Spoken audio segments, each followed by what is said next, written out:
Só mais um castelo vazio, disse Mira Reed ao olhar a desolação de entulho, ruínas e ervas daninhas. Não, pensou Bran, é forte noite, e isto é o fim do mundo. Nas montanhas, só conseguia pensar em chegar à muralha e encontrar o Corvo de Três Olhos, mas agora que estavam ali, sentia-se cheio de temores. O sonho que tivera, o sonho que Verão tivera. Não devo pensar no sonho. Nem sequer o tinha contado aos Reed, embora pelo menos Mira parecesse sentir que havia algo errado. Se nunca falasse dele, talvez pudesse esquecer que o sonhara, e então não teria acontecido, e Robb e Vento Cinzento ainda estariam. Hodor deslocou o peso de uma perna para a outra, levando Bran atrás. Estava cansado. Tinham caminhado durante horas. Pelo menos não está assustado. Bran tinha medo daquele lugar, quase tanto quanto tinha de admitir isso aos Reed. Sou um príncipe do norte, um Stark de Winterfell, quase um homem feito. Tenho de ser tão bravo quanto Robb. Jojen fitou com seus olhos verdes escuros. Não há nada aqui que nos faça mal, vossa graça. Bran não tinha tanta certeza. Forte Noite surgia em algumas das histórias mais assustadoras da velha ama. Tinha sido ali que o Rei da Noite reinou, antes de seu nome ter sido varrido da memória dos homens. Foi ali que o cozinheiro Ratazana serviu ao rei Ândalo seu empadão de príncipe e bacon, que as 79 sentinelas mantiveram-se de vigia, que o bravo jovem Danny Flint foi violado e assassinado. Era esse o castelo onde o rei Sherrod rogou a sua praga sobre os Ândalos de antigamente, onde os jovens aprendizes tinham enfrentado a coisa saída da noite, onde o cego Simeon Olhos de Estrela viu os mastins do inferno lutando. Machado Louco caminhou um dia por aquele pátio e subiu aquelas torres, assassinando seus irmãos na calada da escuridão. Tudo aquilo tinha acontecido havia centenas de milhares de anos, com certeza, e algumas daquelas coisas talvez nem tivessem acontecido de verdade. Mestre Lowen dizia sempre que as histórias da velha ama não deveriam ser engolidas inteiras, mas, uma vez, o tio viera visitar o pai, e Bran interrogou-o a respeito de Forte Noite. Benjen Stark não chegou a dizer que as histórias eram verdadeiras, mas também não disse que não eram. Limitou-se a encolher os ombros e a declarar que haviam abandonado Forte Noite há 200 anos, como se isso fosse resposta. Bran forçou seu olhar em volta. A manhã estava fria, mas luminosa, com o sol a brilhar num céu de um azul duro, mas os ruídos não lhe agradavam. O vento causava um assobio nervoso ao estremecer por entre as torres quebradas. Os baluartes gemiam e aquietavam-se e ouviam-se ratazanas arrastando-se sobre o chão do grande salão. Os filhos do cozinheiro Ratazana fugindo do pai. Os pátios eram pequenas florestas onde árvores esguias esfregavam seus ramos nus uns nos outros e folhas mortas corriam como baratas por cima de manchas de neve antiga. Havia árvores crescendo onde os estábulos haviam estado, e um represeiro branco e retorcido assomava por um buraco escancarado no telhado em cúpula da cozinha. Até Verão se sentia desconfortável naquele lugar. Bran enfiou-se em sua pele, só por um instante, para sentir o cheiro do lugar. Também não gostou dele, e não havia maneira de atravessar. Bran tinha lhes dito que não haveria. Tinha dito e redito, mas Jojen Reed insistiu em ver com os próprios olhos. Dizia que tivera um sonho verde, e que seus sonhos verdes não mentiam. Também não abrem portões, pensou Bran. O portão que Forte Noite defendia estava selado desde o dia em que os irmãos negros tinham carregado as mulas e os garranos e partido para Lago Profundo. A sua porta levadiça de ferro encontrava-se descida, as correntes que a alçavam tinham sido levadas e o túnel fora preenchido com pedras e entulho, tudo congelado até se tornar tão impenetrável como a própria muralha. Devíamos ter seguido Jon, disse Bran quando o viu. Pensava frequentemente no irmão bastardo, desde a noite em que Verão o vira se afastando na tempestade. Devíamos ter procurado a estrada do rei e seguido para Castelo Negro. Não nos atrevemos, meu príncipe, disse Jojen. Já lhe disse por quê. Mas as selvagens, eles mataram um homem qualquer e também queriam matar o Jon.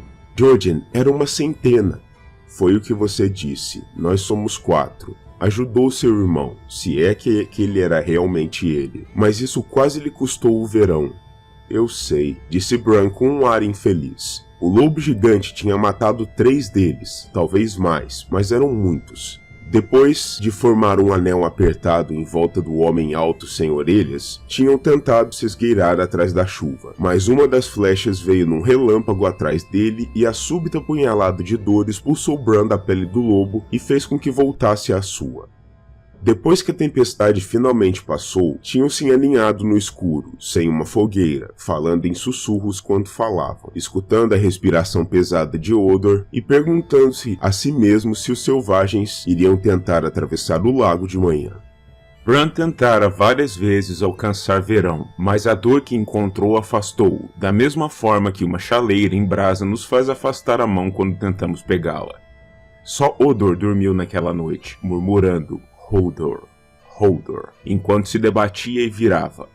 Bran estava aterrorizado pela possibilidade de Verão estar morrendo na escuridão.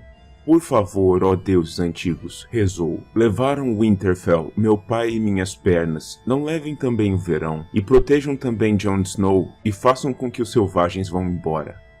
Não cresciam represeiros naquela ilha pedregosa no lago, mas de algum modo os deuses antigos devem ter ouvido.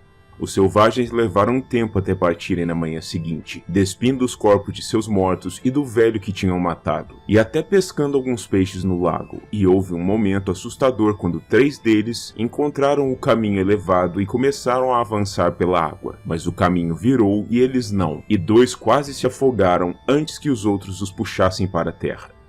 O homem alto e careca berrou para eles, com palavras que ecoaram sobre as águas numa língua qualquer que nem mesmo Jojen conhecia. E pouco depois, pegaram escudos e lanças e marcharam para nordeste, a mesma direção que Jon seguira.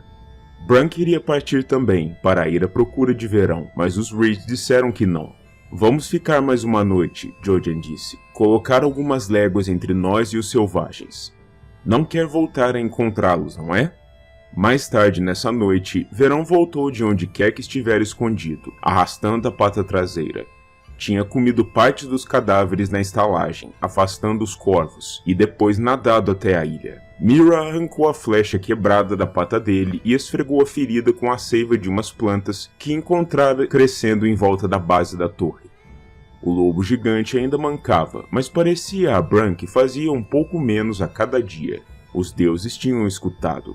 Talvez devêssemos tentar outro castelo, disse Meera ao irmão. Talvez consigamos atravessar o portão em algum outro lugar. Podia ir bater terreno se você quisesse, seria mais rápido sozinha. Bran sacudiu a cabeça. Se for para leste, trem primeiro o Lago Profundo e depois o Portão da Rainha. Para oeste fica Marcagelo, mas serão a mesma coisa, só que menores. Todos os portões estão selados, exceto os de Castelo Negro, Atalaia Leste e Torre Sombria. Hodor respondeu, Hodor, àquilo, e os Reed trocaram um olhar. Eu pelo menos podia subir até o topo da muralha, decidiu Meera. Talvez visse alguma coisa lá de cima. O que espera ver? Perguntou Jojen. Alguma coisa, disse Meera, e para variar, mostrou-se inflexível. Devia ser eu.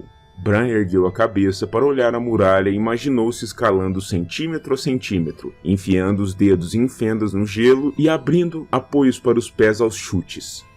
A ideia fez Bran sorrir, apesar de tudo, dos sonhos, dos selvagens, de Jon e de tudo. Escalava as muralhas de Winterfell quando era pequeno, e todas as torres também, mas nenhuma tinha sido tão alta, e era apenas de pedra. A muralha podia parecer pedra, toda cinzenta e esburacada, mas então as nuvens abriam-se, o sol brilhava sobre ela de uma forma diferente e de repente transformava-se e ali surgia, branca e azul e cintilante. Era o fim do mundo, dizia sempre a velha ama. Do outro lado havia monstros, gigantes e vampiros, mas não podiam passar enquanto a muralha se mantivesse em pé. Quero ir lá em cima com Meera, pensou Bran. Quero ir lá em cima e ver. Mas era um garoto quebrado, com pernas inúteis, e por isso tudo o que poderia fazer era ficar embaixo assistindo enquanto Meera subia em seu lugar.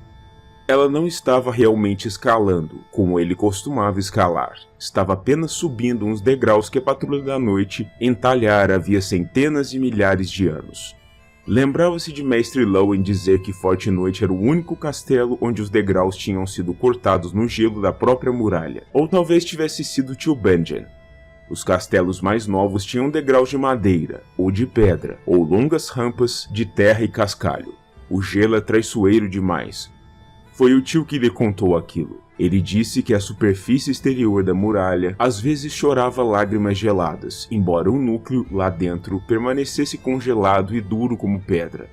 Os degraus deviam ter derretido e voltado a congelar 1000 vezes desde que os últimos irmãos negros tinham abandonado o castelo e, a cada vez que o faziam, encolhiam mais um pouco e tornavam-se mais lisos, mais arredondados e mais traiçoeiros. E menores.